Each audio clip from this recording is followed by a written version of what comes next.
입니다. 예. 2000년대 이후에 가장 높은 투표율을 기록한 게 2020년에 62.2%였거든요. 이번에 많은 분들의 예측은 70%를 넘어갈 수 있는 투표율이 나올 수도 있다라고 전망을 좀 하는데 70이라는 단어가 상당히 참 넘기 힘든 그 벽으로 느껴졌는데 이번에 재외투표 62.8% 나온 거 보니까요. 그러니까 70%도 넘길 수 있겠다. 근데 하지만 저 전망해 보라면 저는 69.5% 정도로. 지난번에 66.2%요. 66.2. 네, 지난번보다는 높을 것 같아요. 그렇죠. 네. 예, 분위기가 그래요. 제가 투표율을 예. 분석하는 예. 이제 노하우가 있는데 이게 이번에 맞을지 안 맞을지 모르겠는데 어떤 노하우입니까? 항상 이제 선관위와 갤럽이 투표열을 앞두고 여론조사를 해요. 예. 그래서 투표하겠습니까? 반드시 투표하겠습니까? 이러거든요. 그렇죠. 이번에 반드시 투표하겠습니다가 74% 정도 나오시더라고요. 와. 그러면 여기서 보통 한 7, 8% 빼면은 네. 이제 본투표율이 나오던데. 아, 그래요? 네. 근데 거의 맞았는데 이번에는 이거보다는 좀 높지 않을까 그런 생각이 들더라고요. 그러니까 봐도 이제 저번에 보면은 그 사전투표가 2020년도에 26.69%였었거든요. 예. 투표한 사람들 그러니까 전체 유권자 중에. 예. 맞아요. 전체 유권자 사전투표는요. 예. 근데 이제 본투표가 66.2%가 나왔는데 예. 최근 보면 그러니까 소위 이제 민주당이나 범진보층의 유권자들은 정권 심판 쪽에 많이 가 있는데 이분들 같은 게 사전투표를 매우 많이 하기 때문에 네, 54% 정도가 나오더라고요. 그렇죠. 그러면 이제 이번 그 지난 대선이 36.9%였으니까 예. 26.69에서 36.9% 사이에 어디 언저리에 만약에 사전투표를 나온다고 그러면 저는 66.2%를 넘어갈 수 있다는 생각이 들기 때문에 그렇죠. 그럼 되게 이제 제가 투표 강도가 높아지는 거죠. 그렇죠. 그러니까 투표율보다 더 중요한 건 응징하는 투표가 얼마만큼 분노. 밀집해서 나오는가라고 하는 측면인데 예. 지금 상황을 보면 그러니까 제일 투표율이 높을 때가 뭐냐면 누군가 작살내려고 나갈 때가 제일 투표율이 높아요, 실제로는. 왜냐하면 예. 다른 건 몰라도 둘 다 좋으면 뭐 이럴 텐데 하나가 완전히 나빠버리면 그 응징하러 나가는 투표는 비가 와도 눈이 와도 태풍이 쳐도 가거든요. 좀 그런 측면에서 투표도 높겠습니다만 투표 강도도 좀 꽤 강할 것 같다 이런 느낌. 그렇게 계산해봐도 되겠네요. 사전 투표를 금요일과 토요일에 네. 하잖아요. 네. 내일 모레 할 때 전체 유권자를 100명이라고 치면 100명 중에서 66명이 지난번 총선에서 투표를 했어요. 예. 100명 중에서 26명이 사전 투표를 한 것이기 때문에 투표를 한 66명 중에서는 40명이 투표를 한 겁니다. 사전 투표를 한 겁니다. 예. 투표를 한 유권자 중에서 네.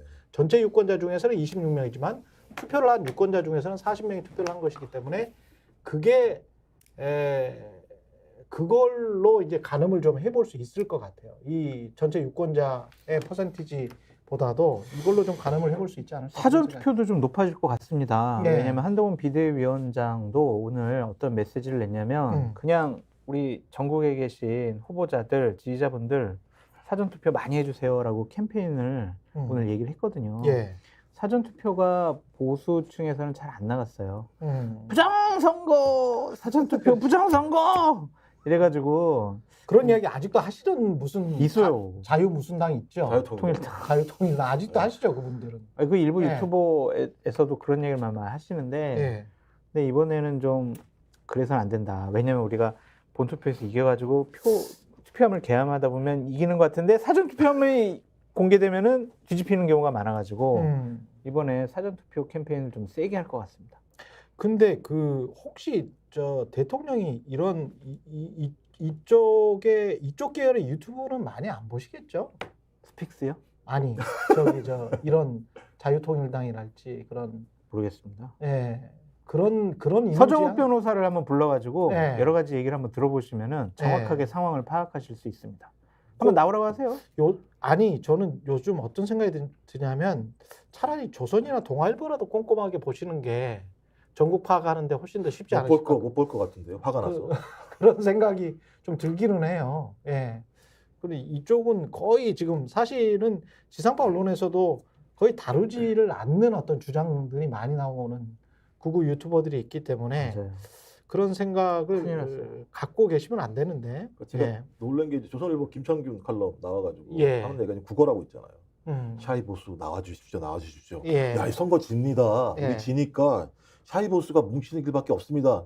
아주 정체하게 글을 썼지만 결론적으로는 그렇죠. 나와주세요 이런 얘기를 하고 있는 상황이니까 조선일보가 안 그랬었잖아요 따지고 보면. 근데 네. 지금 상황 자체가 매우 절박하다라고 판단하는 거고. 한동훈 비대위원장도 비슷한 이야기를 지금 하고 있는 거죠. 근데 형님이 9월이라고 얘기하셨지만 예. 저는 그 칼럼을 보고 예. 아 여기도 이제 포기구나. 체념. 체념했구나. 음. 아니 그 끝에 보면은 자 200석이 넘으면 어떻게 되고 뭐 어떤 일이 벌어지고 막 이런 일도 벌어지고 저런 일도 벌어질 거예요. 이거는요 그냥 거의 자포자기한 거 아니냐 막 그런 생각이 좀 들더라고요. 예. 흐름이 그런 것 같아요. 흐름이 누가 승리할까를 물어보는 거는 조금 그렇고 얼만큼 질까에 관해서는 어떻게 보세요? 아니 내가 그래도- 누구라고 주체를 말을 안 했어. 그래요. 너무 화내지 마세요. 아니 미리 예단하지 마요. 그건 저 다른 진짜- 말 해버릴 수도 있잖아. 예. 저 정통 네. 보수파 정당 신한국당 공채 일기 장성철을 앞에다 두고 이렇게 얼만큼 질까는 어떻게 보시면 얼만큼 질까? 현재 오늘로서 네. 각종 여론조사의 흐름과 분위기를 살펴보면 범진보 진영 200개, 범여권 100개, 뭐 200대 100 이 정도 되지 않을까요? 200대 100. 네.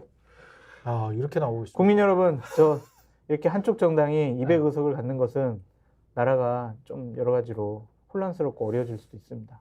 제가 균형에 맞춰 국민 여러분 얼마나 못했으면 이렇게 하겠습니까? 아니요 저는 그런 이야기를 안 하고요. 어제 최경영 TV에서 제가 이런 이야기를 했어요. 차라리 200석 이상이 낫다. 국정 운영을 위해서는. 네. 예, 국정의 안정적 운영을 위해서는 뭐 이게 애매하게 180, 190 이것보다는 205, 201 이게 훨씬 낫다. 그렇게 해야 뭐 개헌도 할 수 있고 그렇죠. 그 다음에 진실도 규명되고 많은 의혹 사건들이 있지 않습니까? 거부권을 거부할 예. 수 있고. 전 다 했으면 좋겠다. KBS 있을 때부터 다 했으면 좋겠다 주의거든요. 대장동도 하고 김건희도 하고 다 해라 다.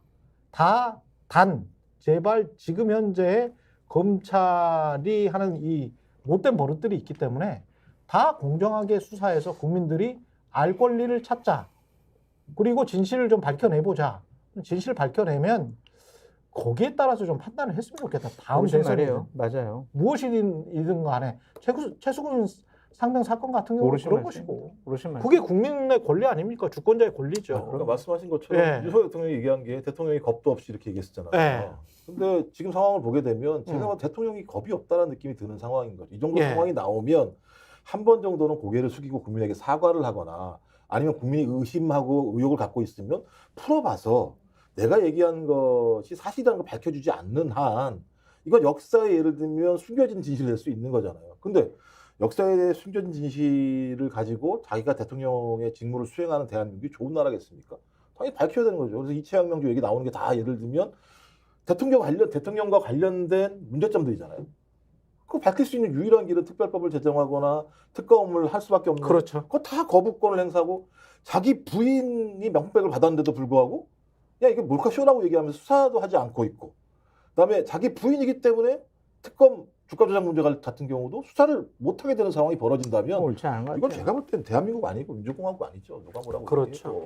그리고 국민들을 비롯해서 학계도 좀 정신 차려야 되는 게 지난 2년 동안에 권력이 무서워서 학자들이 이 관련된 박사 논문이나 석사 논문을 제대로 검증을 안 한다는 거는 저는 이거는 말이 그런 안 일이 된다. 벌어졌어요? 말이 아니 김건희 박사와 관련해서 이야기하는 거예요. 그런 나라가 정상적인 네, 나라로 나는 보면 이건 어렵죠. 정상적이지 않다고 봐요. 그러니까 이제 학문은 과학이잖아요. 예. 근데 그 정치가 들어와 있는 거잖아요. 따지고 보면 이게 뭐야? 스픽스는 말하는 언론입니다. 대세는 유튜브, 그중에서 스픽스. 좋아요, 댓글, 구독, 알림 설정. 여러분이 저희를 사랑해 주시고 우리가 여러분을 사랑하는 4가지 방법입니다.